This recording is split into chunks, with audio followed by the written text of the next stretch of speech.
É isso aí, seja muito bem-vindo a este canal. Eu me chamo Bruno Goulart. Já chega aí se inscrevendo, deixando o seu like, nos dando aquela moral, tá, galera? Vamos aí falar sobre o jogo do Flamengo, Flamengo e Internacional pelo Campeonato Brasileiro. O Flamengo não tinha mais grandes aspirações assim na competição, já que não briga mais pelo título por questões matemáticas, né? E aí o Flamengo, né, com esse jogo aí que fez e tal.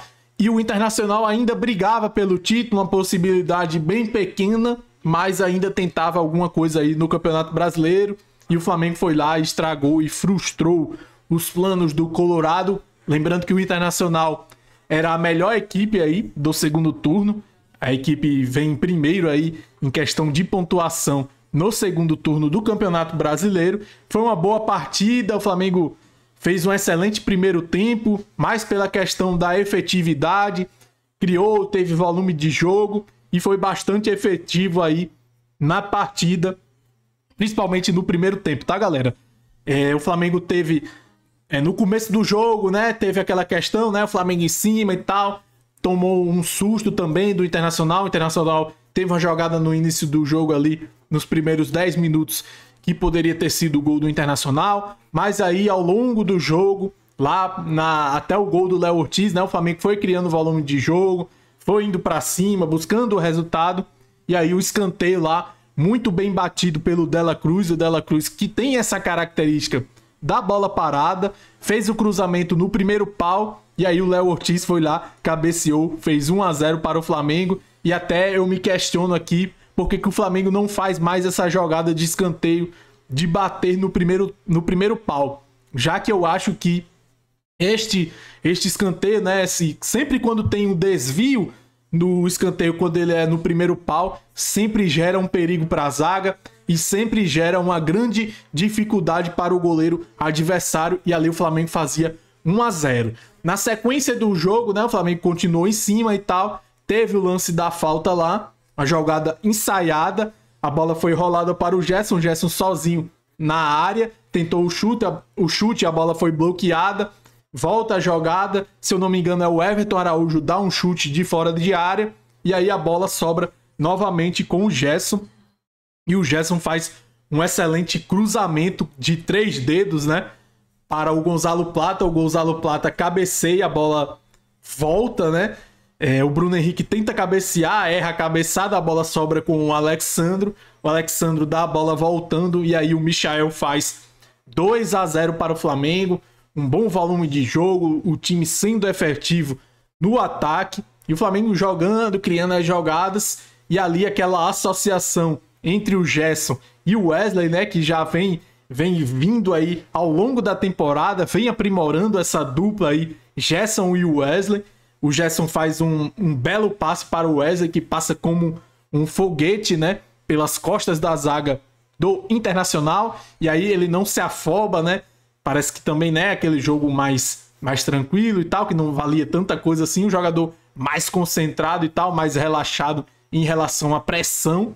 Aí ele levanta a cabeça, olha o Michael chegando, né, por trás na grande área, então ele dá o passe, o cruzamento para trás, o Michael vai lá e faz o gol, 3-0 para o Flamengo. E aí essa questão aí, né, que o Flamengo nos últimos jogos aí, às vezes cria muitas oportunidades, às vezes cria menos oportunidades, mas a questão aí da efetividade na hora de finalizar as jogadas, e aí fazendo 3 gols no primeiro tempo. Um excelente primeiro tempo aí do Flamengo, 3-0 para cima do Internacional. No segundo tempo aí já dá aquela relaxada, né? O time foi bastante intenso no primeiro tempo, né? E aí no segundo tempo dá aquela relaxada, aquele também desgaste físico, né? Já estamos aí no fim da temporada. E aí o Flamengo toma um susto nos primeiros minutos de jogo. O Flamengo já toma um gol do Wesley do Internacional. Ele faz o corte para cima do Dela Cruz. Fica posicionado para a frente do gol.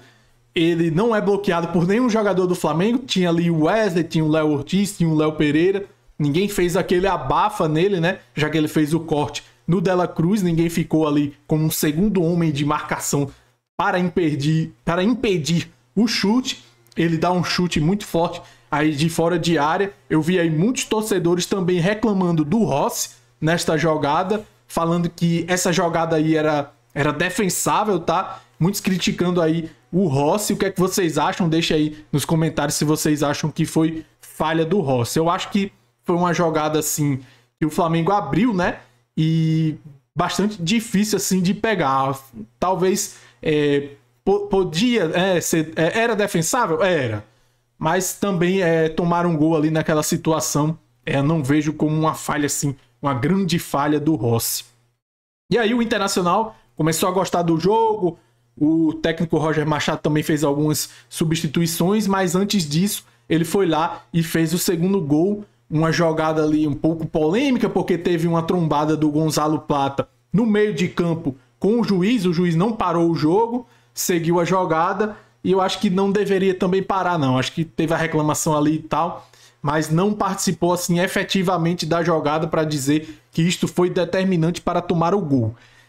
Enfim, o Bernabé, né, um jogador bastante interessante aí do Internacional, lateral esquerdo, o Bernabé, ele vai lá, não desiste da jogada, a bola ele fica um tempão a bola ali perto do domínio dele, e ele levanta a cabeça, espera o momento certo para fazer o cruzamento, e o Ener Valencia vai lá e diminui o placar, 3-2 aí, Flamengo Internacional diminuindo o placar. O Ener Valencia não estava impedido e aí diminui o placar. O Inter teve outras chances, né? Antes desse segundo gol, teve uma chance também com o Vitão.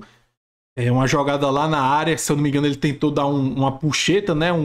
Quase que uma bicicleta, mas não conseguiu fazer o gol. O Inter teve outras oportunidades também na partida de empatar o jogo, aquela que o Rossi abafa, né?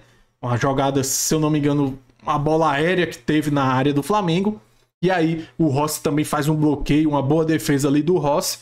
E aí o Flamengo parecia que, né, ia ficar aquele jogo meio chato, que o Internacional iria tentar buscar o resultado. O Flamengo mexe para tentar suprir aí esta questão do volume de jogo que o Internacional começava a ter. E aí o Flamengo começa a mexe com a questão do Alcaraz. Ele tira o Dela Cruz ali que tá voltando de lesão, então tem que ter essa minutagem aí com o Dela Cruz. E na minha opinião o Alcaraz entrou muito mal, tá? Eu acho que no começo ele até que acertou algumas jogadas e tal, mas ali no finalzinho do jogo, mais lá para os 40 minutos, começou a errar tudo. Errou tudo. E eu já estava temendo que a torcida começasse a vaiar o jogador. Ele segurava a bola, perdia. Segurava a bola de novo, perdia. Um passe simples assim na frente, o jogador estava do lado esquerdo dele. Ele tocava errado e tal. Tomava decisões erradas. Então já fica uma preocupação aí com o Alcaraz. Mas a gente espera que ele possa evoluir aí na próxima temporada. O jogador que chegou agora, no meio da temporada, ainda está se adaptando aqui com a questão do futebol brasileiro, tá? Ele veio lá da Europa, da Inglaterra, do Southampton. Tava jogando até na Juventus antes, né? Não foi tão bem assim também lá na Juventus. Mas enfim, eu espero que ele possa evoluir aí numa próxima temporada, porque ele oscila demais, né? Tem muitos altos e baixos. Os altos dele também não são lá essas coisas todas, né? Mas fica a preocupação aí, tá, galera? Destaque deste jogo aí, o Michael pelos 2 gols, né? Assim, não vinha fazendo aquela grande partida, mas é aquela coisa de atacante, né? E uma questão que eu observei, que ao contrário do jogo do Fortaleza, Flamengo e Fortaleza, que o Flamengo entrou com 4 atacantes e deixou o Bruno Henrique do lado esquerdo e o Michael na dupla de ataque com o Gabigol, sendo que o Gabigol um pouquinho mais à frente e o Michael um pouco mais recuado. Já neste jogo, não. Ele decidiu centralizar o Bruno Henrique e colocar o Michael na ponta. Então, o Bruno Henrique ele tem muito mais presença de área, tá? Então, muitas vezes, o Bruno Henrique ele chamava a marcação dos zagueiros e a bola sobrava justamente para o Michael, que soube se aproveitar aí das oportunidades que teve, tá? Falando aí, o Gerson também foi muito bem na partida. O Wesley também tá voando aí, como vem sendo nos últimos jogos. Esta dupla aí tem dado muito trabalho para os adversários. O Gerson e o Wesley estão bastante entrosados aí no Flamengo. Na zaga lá, teve alguns vacilos ali, acho que do Léo Pereira teve alguns vacilos, mas enfim, o Alexandre, aquele jogador bem seguro, né? Aquele jogador que às vezes até passa desapercebido pela torcida, mas eu acho que foi uma boa partida. O Everton Araújo também fez uma boa partida, dá aqueles vacilos, né? É um jogador jovem também, dá um vacilo ou outro na partida, mas normalmente é um jogador muito lúcido, sabe distribuir bem a jogada, sabe quando é para segurar a bola e tal. Deu aquele vacilozinho, mas beleza, né? Faz parte da formação do atleta, acabou que não comprometeu. Acho que de questão de destaques foi isso mesmo na partida. Fica esse questionamento aí também do Gabigol, né? O Gabigol entrou lá no finalzinho também, tentou cavar um cartão amarelo ali, mandando o juiz tomar naquele canto, botou mão na bola. Acho que ele não queria viajar, né, para o jogo lá contra o Criciúma, mas não conseguiu um cartão amarelo. Mas é um jogador que entrou e não contribuiu em nada na partida. O Fabrício Bruno entrou no lugar do Léo Pereira. Na transmissão falaram que o Léo Pereira estava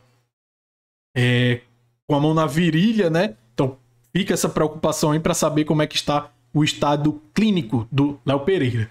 Então o Flamengo aí vai seguir no campeonato, só tem mais 2 jogos, o próximo é contra o Criciúma. Vamos ver aí o que é que vai acontecer. Alguns torcedores pedindo para o Flamengo entregar este jogo para prejudicar o Fluminense, mas na minha opinião o Flamengo tem que entrar sempre todos os jogos para vencer. Se o Fluminense tiver que ser rebaixado, que seja pelo seu próprio demérito, tá, galera? Então eu vou ficando por aqui. Se por acaso você chegou aqui até o final, tá? Se inscreva aí no canal, a sua inscrição é muito importante para mim, tá? Se inscreva no canal, deixe seu like, compartilhe com seus amigos.